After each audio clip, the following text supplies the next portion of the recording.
O mito do dilúvio sumério, uma das histórias mais antigas da humanidade, é encontrado na Epopeia de Atrahasis. O texto é datado do século 17 a.C., no período paleobabilônico, embora suas raízes possam ser ainda mais antigas, derivadas de tradições orais sumérias.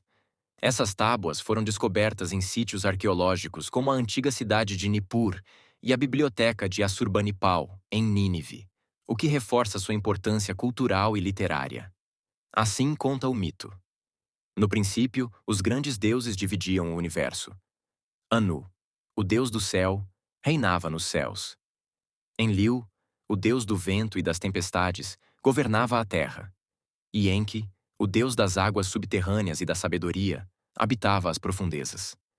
Para servir a esses grandes deuses, os deuses menores, chamados Igigi, trabalhavam arduamente, cavando canais e cultivando a terra. Porém, ao longo do tempo, o esforço incessante levou-os à exaustão.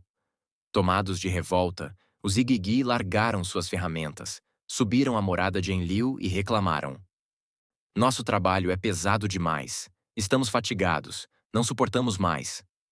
Enlil, perturbado pela rebelião, convocou um conselho divino. Enki propôs uma solução: criar a humanidade para assumir o trabalho dos deuses menores. Ele decidiu utilizar argila como base para moldar os seres humanos. Mas a argila precisaria ser misturada com algo especial que conferisse vida e consciência. Assim, um deus chamado Geshtu-e, cujo nome significa Deus da Inteligência, foi escolhido para ser sacrificado. Ele era um deus sábio e voluntariamente ofereceu-se para o ato. Seu sangue foi misturado com a argila, infundindo nos humanos a centelha divina que lhes daria vida e inteligência. A deusa-mãe Nintu moldou os primeiros humanos a partir dessa mistura, trabalhando como uma ceramista divina. O resultado foi uma humanidade que herdava tanto a materialidade da terra, oriunda da argila, quanto uma parte da divindade, oriunda do Deus sacrificado. Assim nasceu a humanidade, para trabalhar em prol dos deuses no lugar dos Igigui, assumindo tarefas como a escavação de canais, irrigação e oferta de alimentos aos deuses por meio de sacrifícios e rituais. Em troca, os deuses maiores protegeriam a humanidade e garantiriam sua sobrevivência. Inicialmente, os humanos prosperaram e cumpriram sua função. No entanto, com o passar dos anos, sua população cresceu de forma desordenada. A terra tornou-se barulhenta, e o incessante som das vozes humanas perturbava o descanso dos deuses, especialmente de Enlil. Irritado com o caos, Enlil decidiu exterminar a humanidade. Primeiramente, enviou pragas e, em seguida, uma seca. Mas Enki, sempre protetor dos humanos, ensinou-lhes maneiras de sobreviver. Enfurecido pela interferência de Enki, Enlil propôs uma solução definitiva: um dilúvio que varreria toda a vida da face da terra. Incapaz de impedir o dilúvio, Enki encontrou uma forma de contornar a catástrofe. Ele revelou o que aconteceria a Atrahasis, um homem sábio e piedoso. Enki instruiu Atrahasis a construir um grande barco para salvar a si mesmo, sua família e exemplares de todas as criaturas vivas. As instruções incluíam detalhes específicos sobre como construir a embarcação.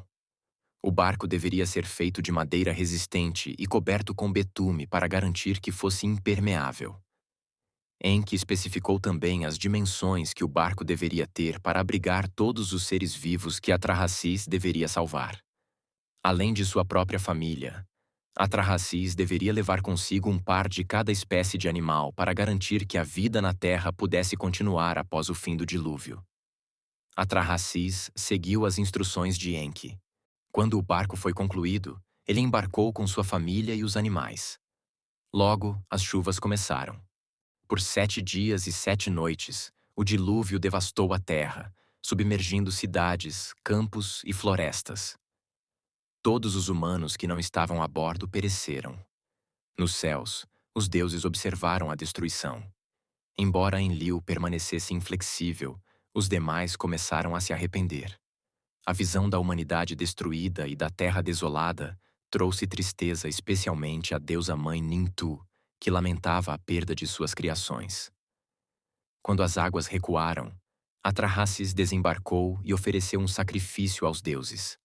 O aroma das oferendas subiu aos céus, e os deuses, famintos após a ausência prolongada de rituais, foram atraídos pelo cheiro. Enlil, inicialmente furioso ao descobrir que a humanidade havia sobrevivido, foi apaziguado por Enki, que argumentou que o dilúvio havia sido excessivo e que a humanidade, agora restabelecida, deveria continuar a viver. Embora relutante, Enlil finalmente aceitou a decisão de Enki e se comprometeu a não enviar outro dilúvio.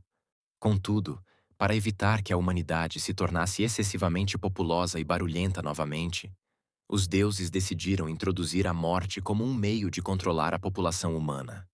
Essa foi uma resposta divina para equilibrar a criação e garantir que os humanos vivessem com uma maior consciência.